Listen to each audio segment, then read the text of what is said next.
আমি এতটাই চাউমিন প্রেমী যে পারলে চায়নাদেরকেও হার মানিয়ে দেবো। রোজ যদি কেউ আমায় চাউমিন দেয় আমি খুশি মনে খেয়ে নিতে পারি। সকালে ব্রেকফাস্ট থেকে শুরু করে দুপুরের লাঞ্চ এমনকি ডিনারেও।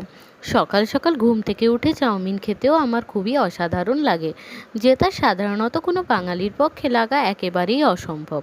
কিন্তু কি করা যাবে, এই আজকের সুন্দর সুন্দর বৃষ্টির ওয়েদারে নিজেই চলে গেলাম চাউমিন আনতে। আর এই দোকানটার পার্মানেন্ট কাস্টমার আমি। আমি ছাড়া যেন এই দোকানটা চলবে না তা নয়, বাট আমি হয়তো এই দোকানটাকে ছাড়া চলতে পারবো না। বাড়িতে বানিয়ে খাওয়ার মতো অতটা ধৈর্য না থাকলেও বাট এই দোকানটা থেকে গিয়ে চাউমিন কিনে এনে খেতে আমার খুবই ভালো লাগে।